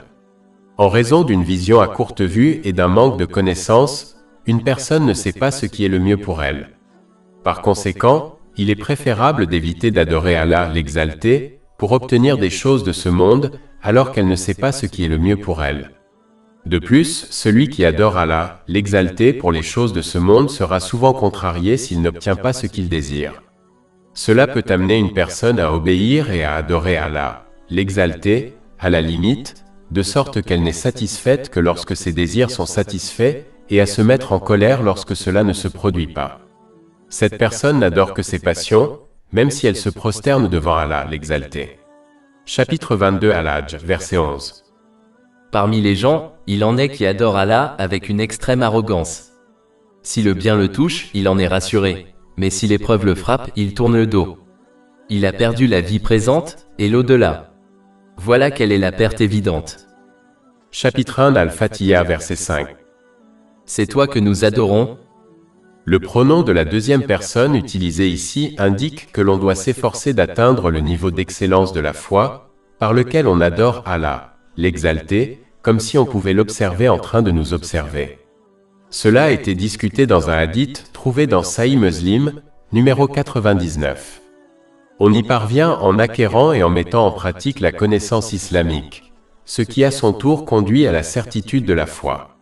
Lorsqu'on atteint ce niveau, on commettra rarement des péchés, et on s'efforcera d'utiliser toutes les bénédictions qui nous ont été accordées de manière à plaire à Allah, l'exalté, car on est constamment conscient de la vision divine d'Allah, l'exalté. Chapitre 1 Al-Fatiha, verset 5. Et c'est à toi que nous implorons notre aide. Le mot arabe utilisé dans ce verset pour demander de l'aide fait référence au fait de mettre tous ses efforts dans une situation, puis de rechercher et d'attendre l'aide d'autrui. Cela indique qu'il ne faut pas adopter une attitude paresseuse, qui consiste à ne pas s'efforcer d'obéir sincèrement à Allah, l'exalté, tout en espérant son aide. Ce n'est rien d'autre qu'un vœu pieux, qui n'a aucune valeur en islam. L'islam a une philosophie simple, on recevra en fonction de ses efforts. Si l'on fait peu d'efforts pour plaire à Allah, l'exalté, ce qui implique d'utiliser les bénédictions qui lui ont été accordées de manière à lui plaire, alors on ne doit pas s'attendre à beaucoup de soutien et d'aide de la part d'Allah, l'exalté. Chapitre 53 en Naïm, verset 39. Et il n'y a pour l'homme que le bien pour lequel il s'efforce. La demande d'aide dans le verset principal dont nous parlons a été laissée générale au lieu d'être spécifique. Cela indique qu'il ne faut pas demander à Allah, l'exalté, des choses matérielles spécifiques, car on ne sait pas ce qui est le mieux pour soi. Peu importe le niveau d'expérience ou de connaissance d'une personne, elle sera toujours extrêmement myope et ignorante des résultats et des conséquences de ses choix et de ses désirs. Chapitre 2 Al-Baqarah, verset 216. Mais il se peut que vous haïssiez une chose et qu'elle soit un bien pour vous. Il se peut que vous aimiez une chose et qu'elle soit un mal pour vous. Et Allah sait, tandis que vous ne savez pas. Par conséquent, une personne sage ne recherchera l'aide divine que pour les choses recommandées par l'islam, comme la recherche du paradis, et évitera de demander de l'aide pour obtenir des choses terrestres spécifiques. Un musulman doit avoir confiance qu'Allah, l'exalté, décrétera seulement ce qui est le mieux pour lui et ses proches. Chapitre 9 At-Taba, verset 51. Dis, nous ne serons frappés que par ce qu'Allah nous a prescrit. C'est lui notre protecteur. Et c'est à Allah que les croyants doivent s'appuyer. Cette confiance est acquise grâce à la certitude de la foi, qui s'obtient par l'apprentissage et l'action sur la base des connaissances islamiques. Chapitre 1 Al-Fatiha, verset 5. Et c'est à toi que nous implorons notre aide. Cela encourage également l'individu à utiliser les moyens qui lui ont été fournis par Allah, l'exalté, selon les enseignements islamiques, puis à compter sur l'aide d'Allah, l'exalté, dans toutes ses affaires. Il faut éviter de compter sur les gens, autant que possible, car les gens se laissent souvent tomber les uns les autres. Si l'on compte trop sur les autres comme ses proches, on finira par être déçu par eux car personne n'est parfait. Cela peut conduire à l'amertume et à la rupture des relations entre les gens, et cela peut encourager l'individu à éviter de respecter les droits des autres. Celui qui s'efforce concrètement d'obéir à Allah, l'exalté, en utilisant les bénédictions qu'il lui a accordées de manière à lui plaire, puis compte sur son aide, sera bien guidé dans toutes les situations, même si cela ne lui est pas évident. Chapitre 65 At-Talaq, verset 3. Et quiconque place sa confiance en Allah, il lui suffit. Chapitre 1 Al-Fatiha, verset 5. C'est toi que nous adorons, et c'est toi dont nous implorons l'aide. Le pluriel étant utilisé pour désigner les gens, il indique qu'il ne faut jamais devenir fier de son obéissance à Allah, l'exalté, car on n'est qu'une seule personne parmi les innombrables serviteurs sincères et dévoués d'Allah, l'exalté, tels que les anges. Un musulman doit rester reconnaissant d'avoir été rendu capable d'avoir l'inspiration, la capacité, l'opportunité et la force d'obéir à Allah, l'exalté. Il doit montrer sa gratitude en continuant à lui obéir sincèrement en toutes circonstances. Cela implique d'utiliser les bénédictions qu'il leur a accordées de manière à lui plaire. Cela conduit à davantage de bénédictions dans les deux mondes. Chapitre 14 Ibrahim, verset 7. Et rappelez-vous quand votre Seigneur a proclamé « Si vous êtes reconnaissant, je vous augmenterai certainement sa faveur ». Le verset principal indique également la condition pour obtenir le soutien et l'aide divine dans toutes ses affaires, l'obéissance à Allah, l'exalté. Cela implique d'utiliser les bénédictions qui nous ont été accordées de manière à lui plaire. Celui qui obéit à Allah, l'exalté, sera habilité par lui à surmonter avec succès chaque situation à laquelle il est confronté, ce qui implique de faire preuve de patience dans les moments difficiles et de gratitude dans les moments faciles, et il obtiendra son refuge dans les deux mondes. Cela a été conseillé dans un hadith trouvé dans Sahih Bukhari, numéro 6502. Chaque personne vit trois états, le passé, le présent et le futur. En ce qui concerne le passé et le présent, les versets 2 et 3 du chapitre 1 Al-Fatiha rappellent aux musulmans qu'ils doivent tout à Allah, l'exalté, car lui seul les a créés, les soutient et les pourvoit.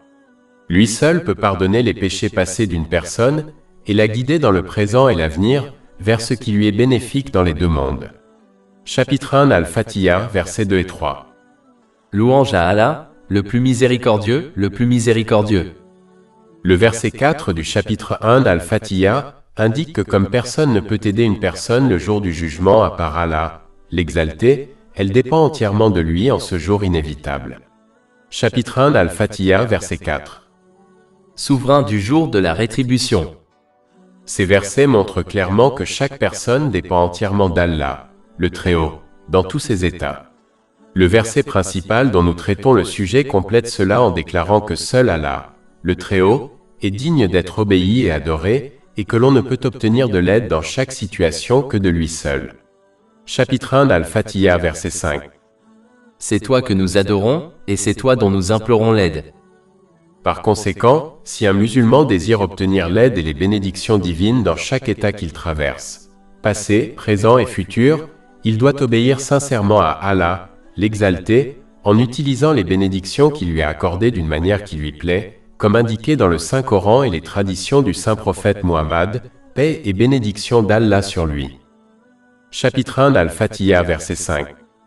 C'est toi que nous adorons, et c'est toi dont nous implorons l'aide. Ce verset indique également que le but de la création est d'obéir sincèrement à Allah, l'Exalté. Chapitre 51 ADH Dariyat, verset 56. Et je n'ai créé les djinns et les hommes que pour qu'ils m'adorent.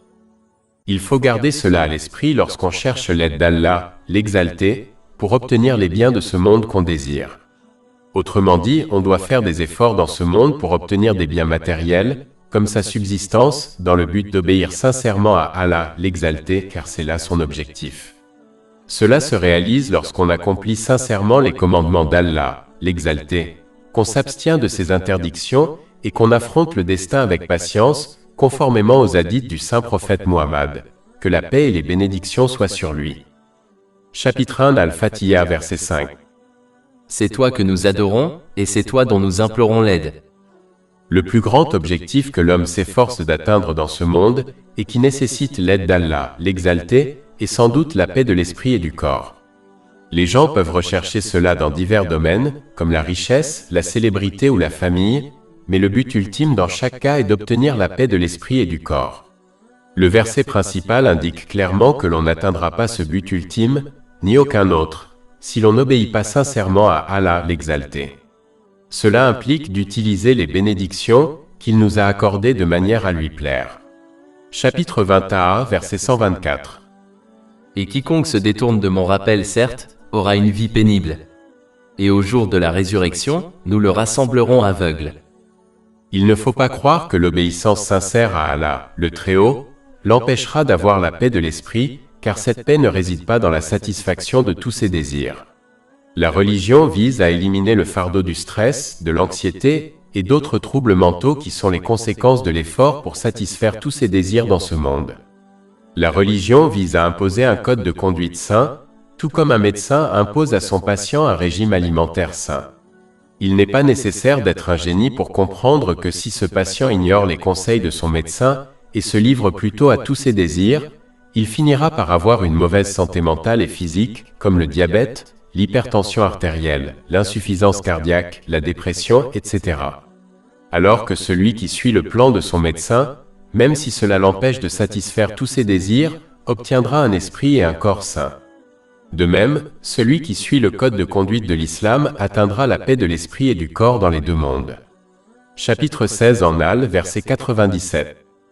Quiconque, homme ou femme, fait une bonne œuvre tout en étant croyant, nous lui ferons vivre une bonne vie, et nous lui donnerons certes une récompense correspondant au meilleur de ses œuvres. Chapitre 1 Al-Fatiha, verset 5. C'est toi que nous adorons, et c'est toi dont nous implorons l'aide. La forme plurielle utilisée indique l'importance de l'unité.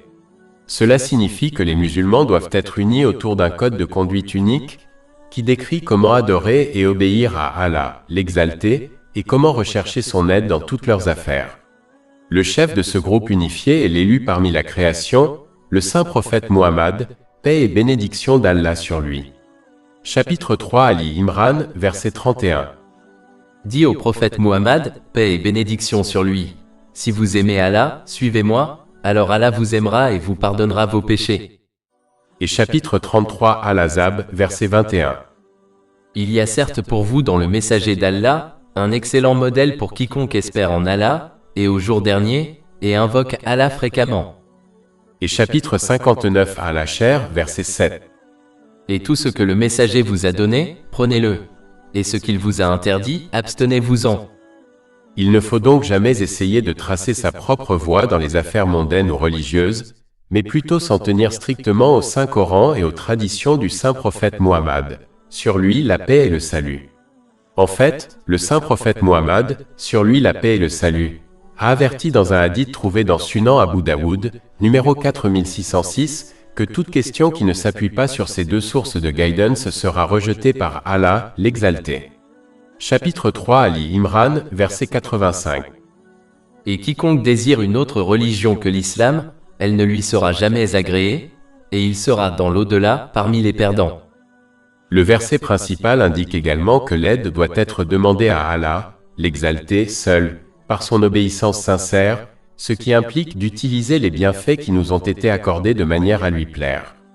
L'aide des autres ne peut être demandée que si elle est conforme aux enseignements de l'islam, car ce monde a été créé de telle manière que les gens ont besoin les uns des autres. Mais il faut éviter les personnalités religieuses qui agissent comme des barrières entre Allah, l'exalté, et les gens, et qui s'attendent à ce que les gens leur baisent la main et leur obéissent sans réserve, afin qu'ils puissent obtenir l'aide d'Allah, l'exalté, en leur faveur. C'est un égarement car les saints prophètes, que la paix soit sur eux, n'étaient pas des barrières entre Allah, l'exalté, et la création. Ils étaient des guides, qui montraient le chemin qui mène à Allah, l'exalté. Cela signifie qu'ils enseignaient aux gens comment plaire à Allah, l'exalté, et ils n'enseignaient pas et n'attendaient pas que les gens leur plaisent. C'est la différence entre un véritable guide spirituel et ceux qui agissent comme des barrières et des gardiens entre Allah, l'exalté, et les gens. Chapitre 1, Al-Fatiha, verset 6. Guide-nous vers le droit chemin. Ce verset indique la chose la plus importante pour laquelle une personne doit demander l'aide d'Allah, l'exalté, afin de l'obtenir. Chapitre 1, Al-Fatiha, verset 5. C'est toi que nous adorons, et c'est toi dont nous implorons l'aide. Cela rappelle donc aux musulmans que leur objectif principal dans ce monde n'est pas d'être guidés vers les choses de ce monde, telles que la richesse et l'autorité, mais plutôt de s'efforcer d'atteindre la guidance qui leur assurera la paix de l'esprit et du corps dans les deux mondes. La justice n'est atteinte que si l'on suit le chemin choisi par Allah, l'exalté. C'est le chemin du saint prophète Muhammad, que la paix et les bénédictions soient sur lui. Chapitre 3, Ali Imran, verset 31. Dis au prophète Muhammad, paix et bénédiction sur lui. Si vous aimez Allah, suivez-moi, alors Allah vous aimera et vous pardonnera vos péchés. Mais il est important de noter qu'un chemin n'est utile que lorsqu'on le parcourt. Il ne suffit pas de croire que le chemin existe et d'en avoir connaissance pour atteindre la destination souhaitée. Il faut pratiquement parcourir le chemin pour atteindre la destination souhaitée. Par conséquent, comme l'indique ce verset, il faut pratiquement apprendre et agir selon le Saint-Coran et les traditions du saint prophète Muhammad, sur lui la paix et le salut. Cela permettra de s'assurer d'utiliser les bénédictions qui lui ont été accordées d'une manière qui plaise à Allah, l'exalté, ce qui à son tour mène à la paix de l'esprit et au succès dans les deux mondes. Chapitre 16 en Al, verset 97. Quiconque, homme ou femme, fait une bonne œuvre tout en étant croyant, nous lui ferons vivre une bonne vie. Le verset principal rappelle également que la bonne direction n'est possible que par la miséricorde d'Allah, l'exalté. Se rappeler de cela permet d'éviter d'adopter l'orgueil, dont un atome suffit à nous conduire en enfer. Ceci a été mis en garde dans un hadith trouvé dans Sahih Muslim, numéro 265. Chapitre 1 Al-Fatiha, verset 6. Guide-nous vers le droit chemin. Cette invocation est placée dans le premier chapitre du Saint-Coran, ce qui indique que le droit chemin est ce qui le suit, c'est-à-dire le Saint-Coran. Il ne faut donc jamais croire que le Saint-Coran, révélé il y a plus de 1400 ans, ne s'applique plus au monde moderne. Les enseignements du Saint-Coran et par extension, les enseignements des traditions du saint prophète Muhammad, sur lui la paix et le salut, sont intemporels, car ils sont adaptés à la nature et à l'essence des humains. Même si le monde change au fil du temps, comme la technologie, les langues et les cultures, l'essence et la nature des humains resteront toujours les mêmes. Les émotions, l'attitude, la mentalité, les modèles de comportement, les désirs, les besoins et les souhaits des humains ont toujours été les mêmes et ne peuvent changer que si les humains évoluent vers une espèce différente. Comme cela n'arrivera jamais, les enseignements du Saint-Coran qui visent la nature des humains sont donc intemporels. C'est quelque chose qui devient évident pour quiconque étudie ces enseignements. Il faut donc s'efforcer sincèrement d'apprendre et d'agir selon le Saint-Coran et les traditions du saint prophète Muhammad. Que la paix et les bénédictions soient sur lui, afin de mettre en pratique ces enseignements dans tous les aspects de sa vie. Cela conduit à la paix de l'esprit et du corps dans les deux mondes. Chapitre 16 en Al, verset 97. Quiconque, homme ou femme, fait une bonne œuvre tout en étant croyant, nous lui ferons vivre une bonne vie, et nous lui donnerons certes une récompense correspondant au meilleur de ses œuvres. Chapitre 1 Al-Fatiha, verset 6. Guide-nous vers le droit chemin. Le droit chemin est une vie équilibrée dans laquelle l'individu accomplit ses devoirs envers Allah, l'Exalté et les gens, et jouit modérément des plaisirs licites de ce monde. Mais comme il est difficile d'obtenir une vie parfaitement équilibrée, il faut toujours se tourner vers l'utilisation des bénédictions qui nous ont été accordées d'une manière qui plaise à Allah, l'Exalté, plutôt que de profiter des plaisirs licites de ce monde. Cela permettra de rester dans la zone de sécurité, même s'il arrive qu'il trébuche et commette des péchés. En revanche, celui qui abuse des plaisirs licites sera plus susceptible de commettre des péchés et de s'écarter du droit chemin. Chapitre 87 Al-Ala, versets 16-17. Mais vous préférez la vie présente, alors que l'au-delà est meilleur et plus durable. Chapitre 1 Al-Fatiha, verset 6. Guide-nous vers le droit chemin. Le jour du jugement, les gens seront obligés de traverser le pont qui sera érigé au-dessus de l'enfer. Ceux qui le traverseront avec succès atteindront le paradis et ceux qui n'y parviendront pas tomberont en enfer. Le pont du jour du jugement a été évoqué dans de nombreux hadiths, comme celui qui se trouve dans le Sahih de Bukhari, numéro 6573. Ce hadith prévient que les gens rencontreront des difficultés sur ce pont en fonction de leurs actes. Certains seront jetés en enfer à cause de leurs actes, et d'autres seront soumis à de grandes tortures et difficultés avant de traverser le pont et d'atteindre le paradis. D'autres rencontreront moins de difficultés, et ceux qui ont sincèrement obéi à Allah, l'Exalté, seront protégés de tout mal. Ce qu'il faut retenir, c'est que chaque personne traversera le pont du jour du jugement en fonction de la précision avec laquelle elle a suivi le droit chemin dans ce monde. Celui qui marche sur le droit chemin dans ce monde, en utilisant les bénédictions qui lui ont été accordées d'une manière qui plaise à Allah, l'Exalté, comme cela est décrit dans le Saint-Coran et les hadiths du Saint-Prophète Mohammed, paix et bénédiction d'Allah sur lui, trouvera une protection contre tout mal lorsqu'il traversera inévitablement le pont du jour du jugement. Chapitre 16 en Al, verset 97. Quiconque, homme ou femme, fait une bonne œuvre tout en étant croyant, nous lui ferons vivre une bonne vie, et nous lui donnerons certes une récompense correspondant au meilleur de ses œuvres. Mais ceux qui s'écartent du droit chemin dans ce monde, en faisant un mauvais usage des bénédictions qui leur ont été accordées, seront confrontés à des difficultés lorsqu'ils traverseront inévitablement le pont du jour du jugement. Chapitre 21, versets 124 à 126. Et quiconque se détourne de mon rappel, certes, aura une vie pénible. Et au jour de la résurrection, nous le rassemblerons aveugle. Il dira, Seigneur, pourquoi m'as-tu ressuscité aveugle alors que je voyais? Allah dira, ainsi vous sont venus nos signes et vous les avez oubliés. C'est ainsi que vous serez aujourd'hui oubliés. Même si un musulman accomplit tous ses devoirs envers Allah, l'Exalté et la création, il continue à invoquer sans cesse la bonne direction à travers le verset principal dont il est question. Cela montre l'importance de renforcer progressivement sa foi. Cela permettra de maintenir une obéissance sincère à Allah, l'Exalté, ce qui implique d'utiliser les bénédictions qu'il nous a accordées d'une manière qui lui est agréable, comme le souligne le Saint-Coran et les hadiths du Saint-Prophète Mohammed, paix et bénédiction sur lui.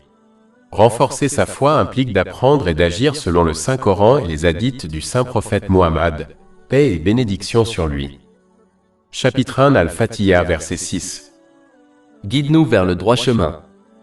Comme cette invocation est au pluriel, elle indique qu'il ne faut pas seulement se préoccuper de sa propre bonne orientation, mais aussi aider les autres à atteindre le droit chemin, comme les personnes à sa charge. Un parent doit montrer l'exemple, afin de guider correctement ses enfants sur le droit chemin. Il faut ordonner avec douceur le bien, et interdire le mal selon les enseignements de l'islam, afin d'aider les autres à atteindre et à rester fermement sur le droit chemin. La forme plurielle indique également l'importance de la compagnie, car les compagnons ont un impact direct sur le chemin que l'on prend dans ce monde. Cela a été indiqué dans un hadith trouvé dans Sunan Abu Daoud, numéro 4833. On adoptera inévitablement les caractéristiques apparentes et subtiles, positives ou négatives de ses compagnons, ce qui influencera directement le chemin que l'on prend dans la vie. Par conséquent, on doit s'assurer d'adopter la bonne compagnie afin d'être encouragé à s'efforcer de suivre le droit chemin, dont la racine est l'obéissance sincère à Allah, l'exalté. Chapitre 25 Al-Furqan, versets 27 à 28. Et le jour où le injuste se mordra les mains, il dira : Ah, si j'avais pris avec le messager une voix. Malheur à moi. Si seulement je n'avais pas pris celui-là pour allié. Chapitre 1 Al-Fatiha, verset 6. Guide-nous vers le droit chemin. Allah, le Très-Haut, a déjà donné à chaque personne la capacité de reconnaître et de suivre la bonne voie. Chapitre 21, verset 50. Il dit : Notre Seigneur est celui qui a donné à chaque chose sa forme et qui l'a ensuite guidée. Mais on peut corrompre ce potentiel de reconnaître et de suivre la bonne voie par la désobéissance à Allah, l'exalté. Chapitre 5 Al-Maïda, verset 51. En vérité, Allah ne guide pas les gens injustes.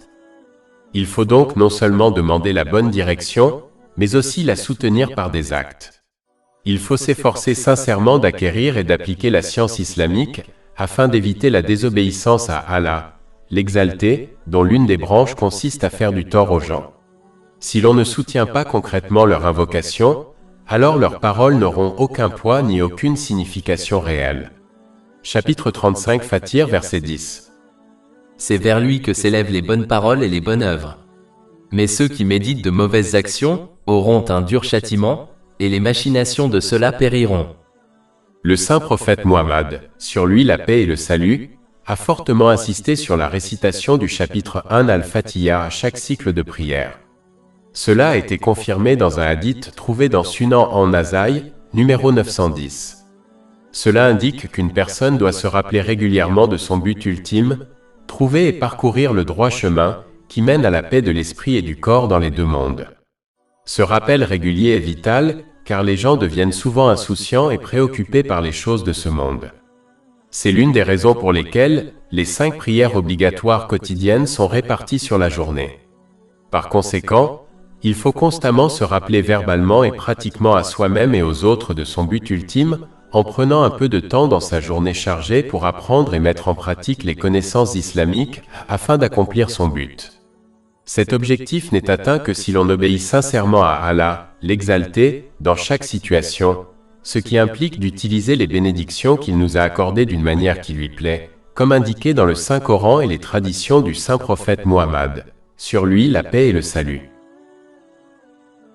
Chapitre 1 Al-Fatiha, verset 7 sur 7. Le chemin de ceux que tu as comblés de faveur, non celui de ceux qui ont encouru ta colère, ni celui des égarés. La première partie de ce verset est liée au chapitre 4 en Nisa, verset 69. Et quiconque obéit à Allah et aux messagers, ceux-là seront avec ceux qu'Allah a comblés de faveur parmi les prophètes, les véridiques, les martyrs et les pieux.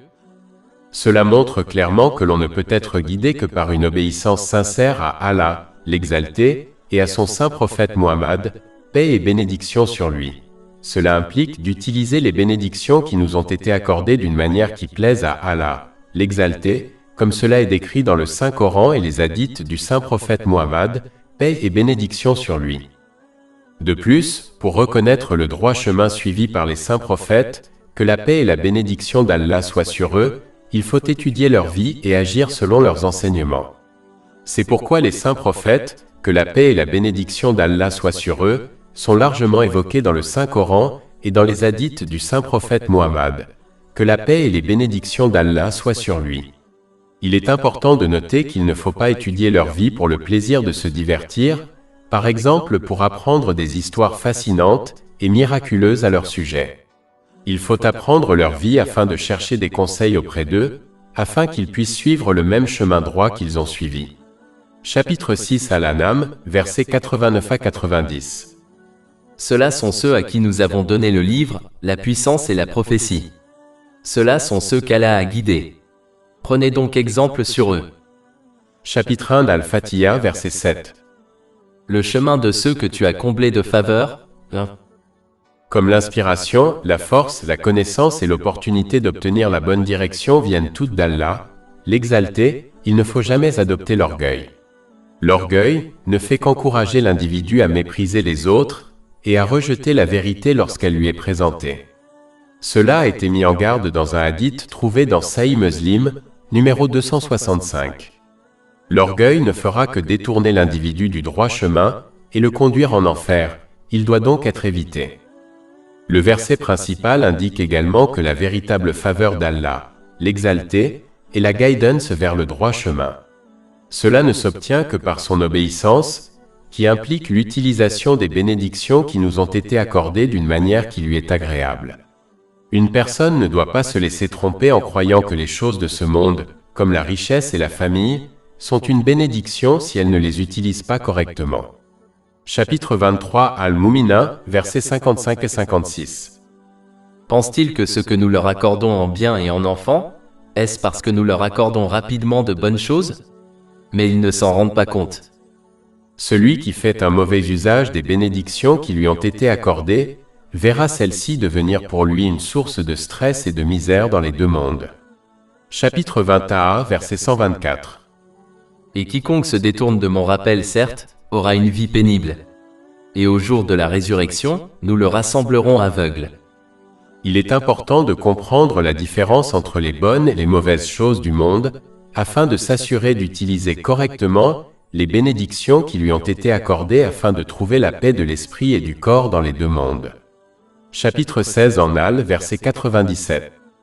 Quiconque, homme ou femme, fait une bonne œuvre tout en étant croyant, nous lui ferons vivre une bonne vie, et nous lui donnerons certes sa récompense dans l'au-delà selon les meilleures de ses œuvres.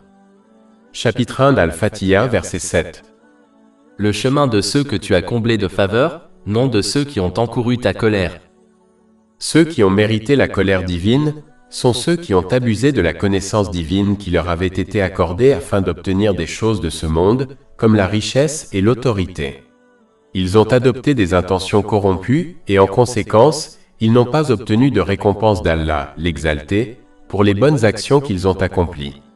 En fait, un hadith trouvé dans Jami at-Tirmidhi, numéro 3154, avertit que ceux qui accomplissent de bonnes actions pour le bien des autres seront commandés de percevoir leur récompense au jour du jugement auprès des personnes pour lesquelles ils ont agi, ce qui en réalité n'est pas possible. Un musulman doit donc éviter ce résultat en s'assurant que ses intentions, lorsqu'il accomplit de bonnes actions, sont de plaire à Allah, l'exalté. Un signe de cela est qu'il ne doit jamais s'attendre ni espérer la gratitude des gens. En outre, un musulman doit s'efforcer d'acquérir et d'agir en fonction de la connaissance islamique afin d'accroître son obéissance à Allah, l'exalté, ce qui implique d'utiliser les bénédictions qui lui ont été accordées de manière à lui plaire. Se réclamer de l'islam par la langue et ne pas le soutenir par des actes conduit à la colère divine. Chapitre 61 Asaf, verset 3. Ce qui est très détestable auprès d'Allah, c'est que vous disiez ce que vous ne faites pas. Chapitre 1 d'Al-Fatiha, verset 7. Le chemin de ceux que tu as comblés de faveur, et non celui des égarés. Cela inclut ceux qui évitent de rechercher et d'accomplir le but de leur création, et vivent plutôt une vie sans but dans ce monde, où ils s'efforcent seulement de satisfaire leurs désirs, l'un après l'autre. En conséquence, ils tracent leur propre chemin dans la vie, faisant ainsi un mauvais usage des bénédictions qui leur ont été accordées, ce qui entraîne davantage de stress et de problèmes pour eux dans les deux mondes. Chapitre 21, versets 124 à 126. Et quiconque se détourne de mon rappel, certes, aura une vie pénible. Et au jour de la résurrection, nous le rassemblerons aveugle. Il dira, Seigneur, pourquoi m'as-tu ressuscité aveugle alors que je voyais? Allah dira, ainsi vous sont venus nos signes et vous les avez oubliés. C'est ainsi que vous serez aujourd'hui oubliés. Les musulmans évitent cette attitude et ce résultat en s'efforçant sincèrement d'acquérir et d'agir en fonction de la connaissance islamique afin de reconnaître et d'accomplir leur objectif. Chapitre 51 ADH Dariyat, verset 56. Et je n'ai créé les djinns et les hommes que pour qu'ils m'adorent. Ce but n'est atteint que lorsque l'on obéit sincèrement à Allah, l'exalté, en utilisant les bénédictions qui nous ont été accordées de manière à lui plaire, comme le souligne le Saint-Coran et les hadiths du Saint-Prophète Muhammad, sur lui la paix et le salut. Ce but s'étend donc au-delà des devoirs obligatoires de base de l'islam. L'accomplissement du but de la création conduit à la paix de l'esprit et du corps dans les deux mondes. Chapitre 16 en Al, verset 97. Quiconque, homme ou femme, fait une bonne œuvre tout en étant croyant, nous lui ferons vivre une bonne vie, et nous lui donnerons certes une récompense correspondant au meilleur de ses œuvres.